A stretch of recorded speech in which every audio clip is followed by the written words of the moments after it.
Në një ditë të veçantë për komunitetin në qytetin e Divjakës u përërua zyrtarisht qendra komunitare e re, një investim i rëndësishëm social që do të shërbejë qytetarëve të gjitha moshave, me fokus të veçantë për fëmijët me aftësi të kufizuara, të moshuarit dhe grupet në nevojë.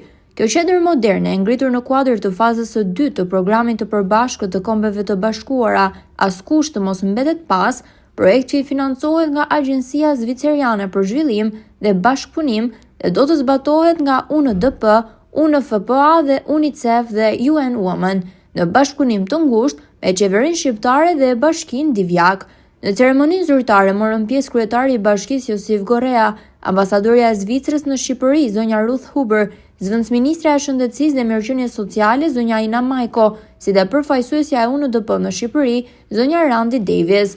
Pas zbulimit të pllakës përkujtimore, të ftuarit vizituan ambientet moderne të qendrës dhe morën pjesë në një takim prezantues, ku u shfaq një video informuese për Divjakën dhe u mbajtën fjalë përshëndetëse nga drejtuesit dhe partnerët e projektit. Kryebashkiaku Josif Gorea falenderoi të gjithë përfaqësuesit e institucioneve vendase dhe ndërkombëtare për bashkëpunimin dhe kontributin në këtë projekt, duke theksuar rëndësinë e investimeve të tilla për mirëqenien e komunitetit. Për mua sot që të jem pjesë e hapjes së kësaj qendre komunitare, e cila vërtet është në kohën e dur, momentin e dur, edhe në Bashkinë Divjak. Për fatin e keq, problematikat që kjo qendër komunitare do të trajtojë, ne kemi një numër caktuar fëmijësh, të cilët vërtet kanë nevojë, dhe këtë trajtim ata e merrin shumë larg, në Lushnjë, në Fier, në Tiranë.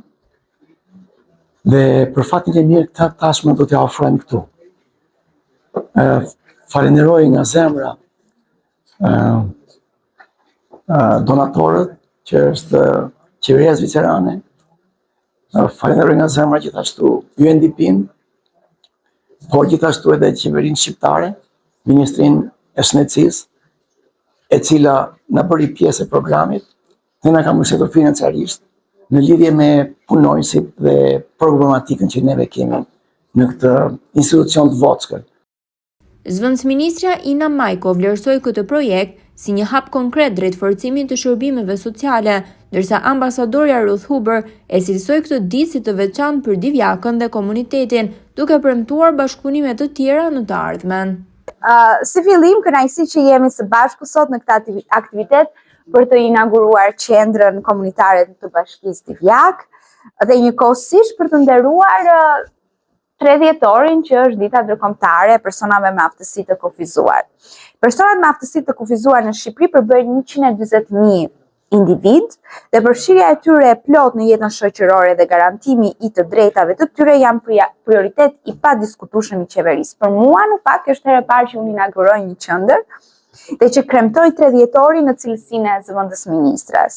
Ndaj ndjej edhe më fort përgjegjësinë për t'ju siguruar, edhe në emër të ministres Sala, se Ministria e Shëndetësisë dhe Mirëqenies Sociale mbetet plotësisht angazhuar për të mbrojtur dhe realizuar të drejtat e të gjithë grupeve vulnerabël, përfshirë personat me aftësi të kufizuara.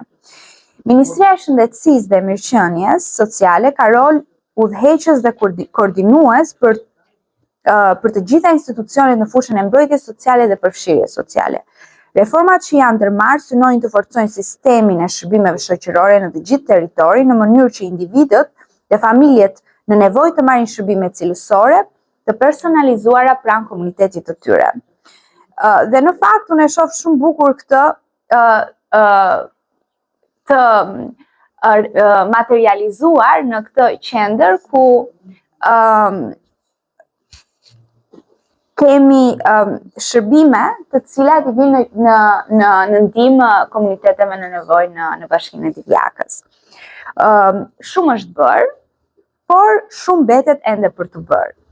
Bashkitë kanë rol të pazëvendësueshëm në mbrojtjen sociale, pavarësisht kësaj përgjegjësi të rritur, qeveria qendrore do të vazhdojë të mbështesë bashkitë me politika të qarta, buxhete, standarde dhe ngritje kapacitetesh, derisa ato të jenë plotësisht të fuqizuara për të realizuar funksionet e tyre.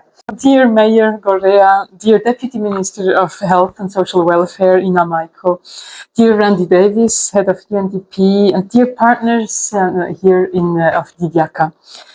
I would like to thank the municipality, the ministry, and our UN partners for the close cooperation that brings to completion this important contribution to local social protection. Bashkisë, nderuar zonja Zëvendës Ministre, Michael, nderuar zonja Davis, nderuar pjesëmarrës, jam shumë e lumtur që jam pjesë këtu sot në përfundimin dhe në inaugurimin e kësaj qendre, përfundimi i së cilës është një arritje shumë e rëndësishme për sa i përket implementimit apo zbatimit të drejtave sociale. We are not simply inaugurating a new building. We are opening the doors to opportunity, to dignity and participation for many children, elderly persons as well, and individuals facing social or economic hardship. Sot, ne nuk po inaugurojmë thjesht një kontinent të re, po i hapim dyert ndaj mundësive, dinjitetit dhe pjesëmarrjes për shumë fëmijë, të moshuar dhe individ të cilët përballen me vështirësi sociale dhe ekonomike. This community center here, or this multifunctional center, is a concrete expression of what we mean when we say no one should be left behind. Switzerland is proud to have supported its establishment through the Leaving No One Behind program, implemented with our trusted partner UNDP and in close collaboration with the municipality. Kjo qendër komunitare ose kjo qendër multifunksionale është një shembull konkret i asaj se çfarë nuk kuptojmë ne kur themi që askush nuk duhet mbetet pas. Zvicra është krenari që ka mbështetur ngritjen e kësaj qendre nëpërmjet programit Askush mos mbetet pas, i cili zbatohet nga partneri ynë i besuar UNDP në bashkëpunim të ngushtë me bashkimin. Zonja Randy Davis, përfaqësuese e UNDP, theksoi rëndësinë e kësaj qendre për përfshirjen sociale dhe ndikimin që do të ketë në jetën e komunitetit lokal, një investim me vlera të mëdha që sjell shpresë dhe mbështetje për qytetarët më në nevojë.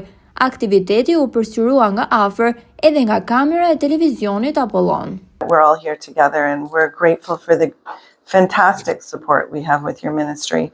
It's really been heartening for me as a development professional to be here in Albania at this moment in time. I see so much really sincere and hardworking intention going towards building an inclusive society that benefits all people. And this is just one of those indications of it. Ndërsa së pari dëshiroj të them që është shumë e vështirë të flasësh pas zonjës ambasadore, duke qenë se ajo i përmendi pothuajse të gjitha ato që duhesh të thënë, megjithatë dëshiroj të them disa fjalë duke njohur edhe një herë punën që ka bërë Bashkia e Divjakës dhe gjithashtu të besoj rëndësinë që ka kjo qendër për sa i përket të përfshirjes së komuniteteve më të cënueshme, duke përfshirë edhe personat me aftësi të kufizuara, por gjithashtu edhe për të bërë të mundur zbatimin e shërbimeve sociale të cilët janë të nevojshme për këta persona. Sigurisht dëshiroj të përmend edhe faktin që është një kënaqësi të takohem për herë të parë me zonjën Zëvendës Ministre.